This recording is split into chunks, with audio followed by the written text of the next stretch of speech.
Good morning, this is Kitten Calfee, and I'm sending this message out to Purple Circle members because I think it's important that we know where we come from. So when the announcement was made that we are going to discuss whether or not to go to Burning Man this year, I thought it was important that I remind people of how Comfort and Joy was designed and what our key values are, what the point of it all is. Because at prior meetings, people were asking these questions. Like, what are we doing here? I remember Ruby asking some very pertinent questions about what the point of this is.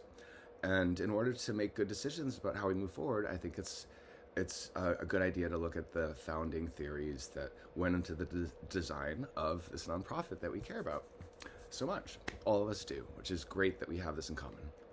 So, Comfort and Joy was designed to be a cultural evolution machine. Yay! What does that mean? Well, another way of saying it is it was designed so that we could change the world by taking care of each other.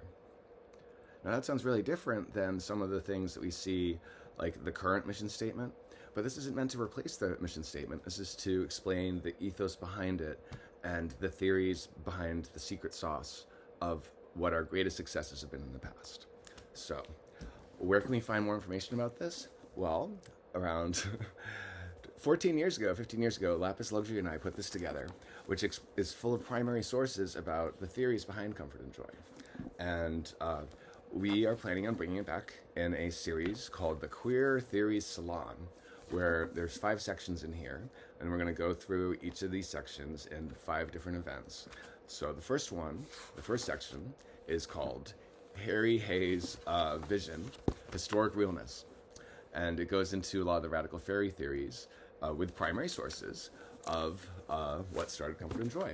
So I took some of these PDFs from this thing, and I replied to the announcement about the Burning Man discussion with those foundational documents so folks can have an opportunity to think about the big picture. What are we doing here? And what is this cultural evolution machine we're talking about? Well, let's rewind to some of these very specific documents. So I put in 2 there about Comfort and Joy, a essay about how Harry Hayes' vision applies to what we do at the Burn, called Why is Comfort and Joy named as such?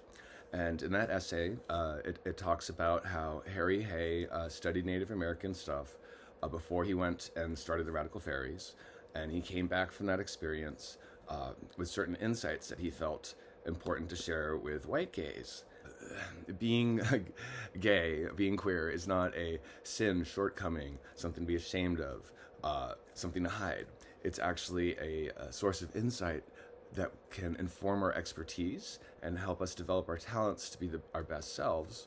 And these talents make us different than straight people because they don't have that extra insight into gender like we do, because we have masculine and feminine perspectives that ordinary cis het people don't, because they tend to be on one side of the spectrum when we bring both ends.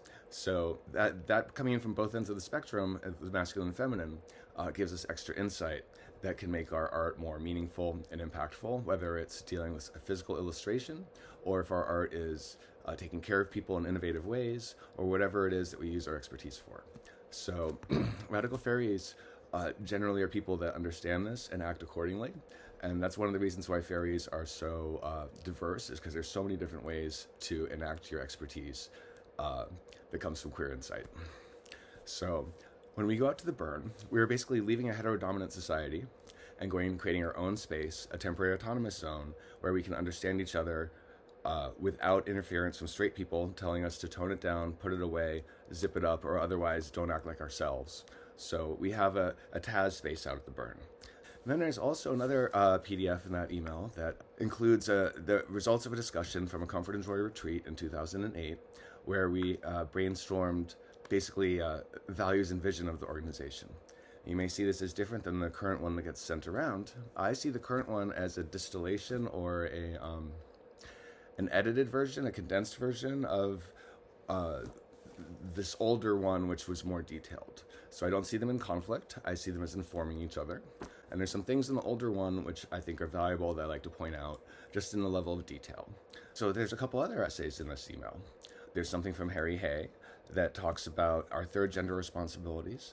In that essay, he talks about how once we go into our Taz spaces and we understand each other better, we actually have a responsibility to use those talents that come from our queer expertise to serve the larger community. Not only does our expertise get informed by our queer insight, it gives us a responsibility to give back in the same way that with power comes responsibility. With gifts come responsibility. You're supposed to share your gifts. Harry Hay was obsessed with what is the purpose of gay people? What is our biological evolutionary niche? We are outside of reproduction, but yet we seem to have this invaluable role. And so one of his innovations was talking about group evolution, where having some queers in your tribal population actually meant your tribal society was more successful because you had these people with extra insight from understanding gender better. Back in the day, many tribes had honored roles for their queers, whether it was naming children, officiating at births and deaths, acting as a go-between, as a diplomat, organizing rites of passage for teenagers, providing meaning for people when they're going through conflict, and that's providing advice and things like that. So there's lots of ways that genderqueer shamans and things like that were anchors in their community. And so part of that message from Harry Hay is that we are essential for actually the best success of the world around us. We're different than straight people. We have special gifts to offer, and we actually have a responsibility to deploy these gifts in a good way. So there's another essay in there from another founder guy named Larry Harvey, who helped start Burning Man. So one of the innovations of Comfort and Joy is that we did demographic organizing, which was new at the Burn at the time, because most of the time the organizing was around like a sculpture or something, not what type of people were coming together. So we took the Harry Hay philosophy about Taz spaces and applied it to the Burn, where instead of going to into nature as a group outside the heterodominant society, we're going to the playa. And the layers of theory and practice that Larry Harvey and Burning Man laid on top of Harry's theories are very useful for our success, mostly around the thoughts of shared effort in a civic context and encouraging people to create. And it flows very well with fairy stuff because it's just an added level of doing. The duocracy thing that Burning Man brings on top of fairy stuff is part of the secret sauce. So there's an essay, which is actually a transcription of a speech that Larry gave in 2002, where he talks about how Burning Man camps create social change through the exchange of gifts and taking care of each other. And so these gifts, in our context, aren't always physical things. Sometimes it's the gift of holding the container, holding the space, so broken queers who've been bullied a lot can heal and then can go back in the world with their gifts. And the thing is that when gays are at their best selves and they're healed from homophobic bullying, etc., and they're deploying their gifts, it's actually a beautiful thing that changes the world. And so in that way, taking care of each other changes the world. And this is the type of thing I want us to remember during these times when we're deciding whether or not we're going to the Burn and things like that. What is the point of it all? Well, I want to point you towards Farmer's video, where he talked about being suicidal, having a suicide attempt because of all the gay bashing he was experiencing in the small town. He found Comfort and Joy people. He came into our Taz space, found healing over several years. And now he's going out, and I don't know if you've heard the news, but he's organizing screenings of a queer movie that he was part of called San Francisco Cowboy in March. So he arrived kind of as a broken gay. He found healing, and now he's changing the world by organizing film screenings about people who have a similar experience with him. The movie San Francisco Cowboy is a narrative feature about someone in the small town who comes to the big city. So it's a beautiful thing that what happens with Comfort and Joy is taking care of each other to change the world. And in sharing these essays, I'm just trying to share the primary sources behind that philosophy in a way that people can examine it and hopefully apply some of these theories to what we're going through today.